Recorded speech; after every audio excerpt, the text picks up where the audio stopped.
اول مره اسمع عن البطاطا بالبشاميل، الحقيقه اول مره اشوفها اصلا، بس جذبني شكلها وقلت انا لازم اجربها. يلا بينا نبدا. هنجيب البطاطا المقدار اللي انتوا عايزينه، انا عندي نص كيلو جايباه، غسلتها كويس قوي من التراب بتاعها وهنقشرها. قشرتها دلوقتي هنغسلها كويس مطرح ايدينا. انا اخرطها حلقات صغيره. الكميه بتاعتي اهي، دي الكميه بتاعتي، دول نص كيلو ونص الا هكذا. اجيب بقى حله واحط فيها الكميه بتاعتي. ايه ده ايه ده نسيت اقطعهم فمش مشكله.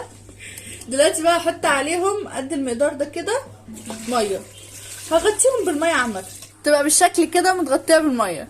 البطاطا دي مش مسكره عشان انا شويتها قبل كده في الفرن، مش مسكره، فانا هحط عليها معلقه ونص سكر، مش هنكتر في السكر. نقلبها في بعض كويس واحطها على النار لغايه لما تتسلق زي البطاطس المسلوقه بالظبط. وعقبال ما البطاطا بتاعتنا تتسلق نعمل البشاميل بتاعها. هجيب حله، ولما الحله دي بتاعتي تسخن احط فيها معلقتين زيت، ممكن تعملوه بزبده بسمنه او زيت اللي انتوا عايزينه، انما انا عايزاها تبقى خفيفه فعشان كده هعملها بالزيت. زيت يسخن انزل عليه بمعلقتين كبار من الدقيق واقلبهم في بعض لغايه لما الدقيق يتحمص معايا. واول ما الدقيق بتاعنا يعمل فقاقيع اقوم نازله عليه بكوبايتين لبن، حليب يعني، وننزل بق لبن من هنا ونقلب من الناحيه التانية عشان ما يكلكعش معانا. وبعد ما اخلص تقليب هحط عليها نص معلقه سكر. جماعه السكر حسب رغبتكم. وده القوام بتاع البشاميل. بعد ما البطاطا بتاعتي خلاص اتسلقت صفيتها من الميه وهرسها بالهراسه، وهحط عليها شويه لبن، ربع كوبايه لبن كده. خلصنا هرس خلاص. هجيب الصينيه، سمحت الله دي اصغر صينيه عندي بس ان شاء الله تظبط ان شاء الله. هجيب شويه بشاميل واحطهم في الارضيه كده وافردهم في الارض قاع الصينيه، واحط البطاطا وافردها بطول الصينيه. اول مره اجربها واول مره اسمع عنها، فيا رب مش هقول اكتر من انتوا عارفين بقى اللي هيحصل، انتوا عارفين. بحب اقول لكم ان مقدار السكر المستخدم في الوصفه دي كلها كده على بعض معلقتين ونص سكر. انا نسيت بعد ما بتهرسوها بتحطوا معاها معلقه قرفه وتقلبوها كويس، بس انا نسيت الخطوه دي. دلوقتي بقى احنا هنحط فيها جوز هند، ممكن تحطوا فيها زبيب، اي نوع مكسرات.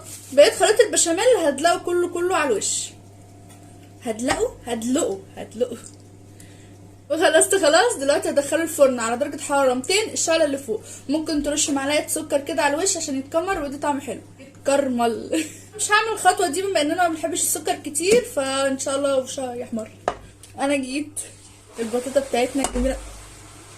الفيديو مليان عقبات، انا خلصتها. المفروض انها تتحمر كلها بس تقريبا ما اعرفش، بس يلا دلوقتي بقى نقطعها ونطلعها. الله، انا عشق البشاميل، انا عشق البشاميل، اني اعشق البشاميل. يا لهوي الجمال.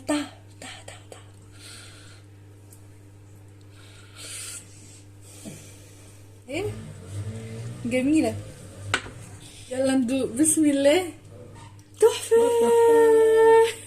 ايه الجمال ده، ايه ده انا ادمنتها من اول قطمه، انا ادمنت خلاص. جميله وطعم روعه، جربوها ومش هتندموا. وانا كده خلصت. لو عايزين مني اي حاجه تاني ما تنسوش تقولوا. باي.